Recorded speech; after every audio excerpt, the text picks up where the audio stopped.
एक गांव के बाहर एक सुनसान जगह थी। वहां एक चुड़ैल रहती थी। चुड़ैल का अपना एक बागान था जहां वो सब्जियां उगाती थी, पर दिन में वो चुड़ैल आम औरतों की तरह ही रहती थी। वाह, क्या सब्जियां उगाती हूँ मैं, मेरी जैसी सब्जी कोई नहीं उगा सकता। अब ये पूरा गांव मेरे हक में होगा।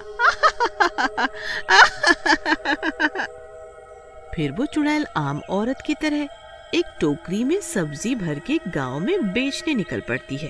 अरे ओ सब्जी वाली, जरा सब्जी तो देती जाओ। इतने नखरे में कहाँ जा रही है बिना सब्जी दिए? बस आपके पास ही आ रही थी। ले लो, जो सब्जियां चाहिए सस्ती दे दूंगी। फिर कुसुमा सब्जी वाली चुड़ैल से सब्जी ले लेती है। अंधेरा होते होते सब्जी वाली वापस अपने घर जाने लगती है। घर पहुंचते पहुंचते अंधेरा हो जाता है और वो अपने असली रूप में आ जाती है।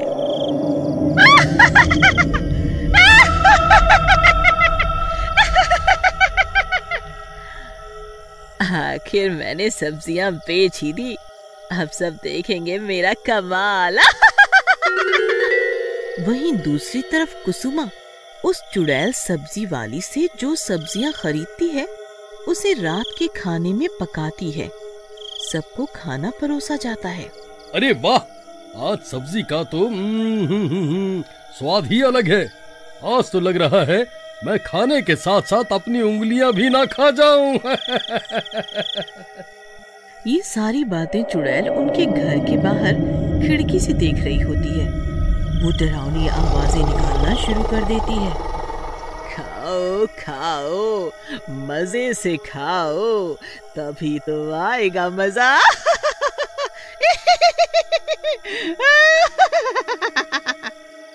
खाना खाने के बाद जैसे ही राकेश के कान में उस चुड़ैल की आवाज पड़ती है, राकेश अजीबोगरीब हरकतें करने लगता है। राकेश का शरीर ऐंठने लगता है और वो कुसुमा को गुस्से से देख रहा होता है।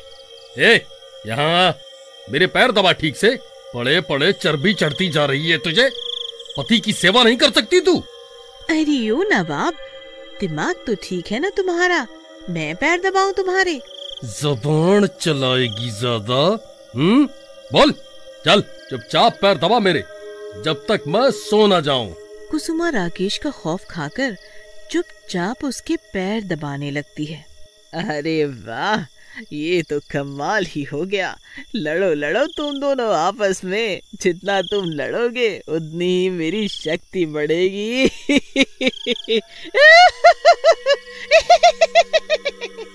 फिर चुड़ैल उड़ती हुई वापस अपने घर चली जाती है। फिर अगले दिन चुड़ैल वापस सब्जी वाली के रूप में गांव में सब्जी बेचने आती है। आज तो और भी ज्यादा सब्जियां बेच के जाऊंगी। जल्द ही ये गांव पूरा का पूरा मेरा होगा। सब्जी ले लो, सब्जी, ताजी ताजी सब्जी ले लो, सस्ती सब्जी ले लो। अरे ओ सब्जी वाली, जरा दिखा तो क्या क्या सब्जी लाई है। अरे बहन जी, बहुत सस्ती और ताजी सब्जी है, एक बारी खा के तो देखो, याद करोगी मुझे। फिर रमा उससे सब्जियां ले लेती है। इसी तरह और भी घर की औरतें उस चुड़ैल सब्जी वाली से सब्जियां ले लेती हैं। रात होने पर चुड़ैल रमा की छत के ऊपर से उनके घर में देखती है और डरावना माहौल बनाने लगती है। अजी, आज का खाना मैंने आपकी पसंद से बनाया है, जरा खा के तो बताइए कैसा लग रहा है। अरे भाग्यवान, तुमने बनाया है तो अच्छा ही होगा, इसमें कोई शक नहीं है। पर खाना खाते ही जैसे वो भी चुड़ैल की आवाज सुनता है, उसके हाव भाव बदल जाते हैं, उसकी आंखें लाल हो जाती हैं और वो रमा को पीटने लगता है। अजी, आप ये क्या कर रहे हो? मैंने क्या किया है? छोड़ो मुझे, अजी छोड़ो ना, छोड़ो मुझे। बहुत समझदार समझती है खुद को, मुझे पागल समझती है। कितना मजा आ रहा है, अब तो ये सब रोज होगा, वो भी हर घर में। अगले दिन, अरे रमा बहन, तुम्हारे ऊपर ये निशान कैसे हैं? चोट लगी है? अब क्या बताऊं बहन, मेरी तो किस्मत ही फूट गई। पता नहीं मेरे पति को अचानक क्या हो गया, मेरे साथ मारपीट करने लगे हैं। अरे बहन, मोहन भैया तो कितने गऊ आदमी है, वो कैसे? पर इसमें कोई शक नहीं है, 2 दिनों से मेरे पति का रवैया भी बदल गया है। वे मेरे साथ ज्यादती करने लगे हैं, हर वक्त लड़ते रहते हैं। उन दोनों की बातें सुन के वहाँ और भी औरतें रोती हुई आती हैं। अरे बहनों, हमारे पति भी जानवर जैसा बर्ताव कर रहे हैं हमारे साथ। जब से वो नई सब्जी वाली आई है ना गांव में, तब से ये सब होने लगा है। बात तो सही कहती हो तुम बहन, सच जानने का मेरे पास एक उपाय है, आ जाने दो उसे। शाम होते ही वो चुड़ैल सब्जी वाली फिर आती है सब्जी बेचने। बहन, जरा सब्जी देना। ले लो और ले लो, आज तो और भी मजा आएगा। जब चुड़ैल सब्जी वाली वापस जाने लगती है तो रमा और कुसुमा चुपचाप उसका पीछा करने लगती है। अपने घर पहुंचते ही सब्जी वाली चुड़ैल बन जाती है। आज रात तो बहुत मजा आने वाला है, आज फिर से जाऊंगी देखने। सब्जी वाली को चुड़ैल के रूप में देखकर वो दोनों हैरान हो जाती हैं, मानो आज सूरज पश्चिम की जगह उत्तर में डूबा हो। अरे कुसुमा बहन भागो, ये तो चुड़ैल निकली, भागो अपनी जान बचा के भागो। अरे बहन शांत रहो, यहाँ तक आए हैं तो अब सारी बात जान कर ही जाएंगे। वे दोनों चुप चुप चुड़ैल बातें सुनती हैं। ये मेरी सब्जियां ही मेरी शक्ति हैं। इन सब्जियों को मैं बुरी शक्ति से उगाती हूँ, जो पेट में जाते ही उन लोगों को मेरे बस में कर देती है। धीरे धीरे पूरा गांव मेरी बुरी शक्तियों में जकड़ जाएगा, फिर पूरे गांव पे मेरा ही कब्जा होगा।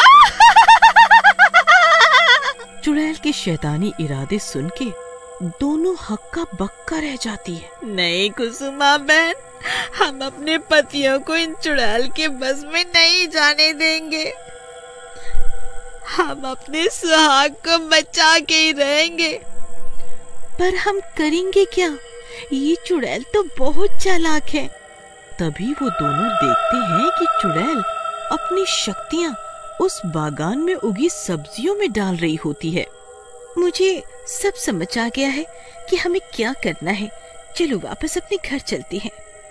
अगली सुबह चुड़ैल सब्जी वाली बनके सब्जियां बेचने गांव आती है। वहाँ रमा और कुसुमा एक आदमी के साथ उसके बागान पे पहुँच जाती है। ठीक है बिटिया, तुम दोनों के इरादे इतने पक्के हैं कि तुम लोगों के पतियों पे कोई बुरा साया नहीं टिक सकता। फिर हरिया काका एक ट्रैक्टर में बैठते हैं और ट्रैक्टर से उस बागान की सारी सब्जियां उखाड़ देते हैं। जैसी जैसी सब्जियां जड़ से उखड़ना शुरू होती हैं, यहाँ सब्जी वाली चुड़ैल अपने असली रूप में आ जाती है। अरे भागो, ये तो चुड़ैल है, अपनी अपनी जान बचा के भागो सब गांव वालों में अफरा तफरी मच जाती है। सब सब्जियां यहाँ वहाँ फेंक फेंक के भागने लगते हैं। पर ये क्या, चुड़ैल तो खुद ही बेचैन होने लगती है। अरे नहीं, ये नहीं हो सकता। मैं कमजोर नहीं पड़ सकती। नहीं। चुड़ैल भागते भागते अपने सब्जियों के बागान की तरफ आती है। भाग जाओ यहाँ से, कहती हूँ भाग जाओ मेरे बागान से। मेरी सब्जियां मेरी ताकत है। हटो वहाँ से, हटो, वरना मैं एक एक को खा जाऊंगी। अब तू हमारा कुछ नहीं बिगाड़ सकती। तुझे क्या पता एक पत्नी की ताकत क्या होती है। एक पत्नी अपने पति को यमराज से भी वापस ला सकती है। और देखते ही देखते पूरा बागान तहस नहस हो जाता है और सब्जियों के साथ साथ चुड़ैल भी नष्ट हो जाती है।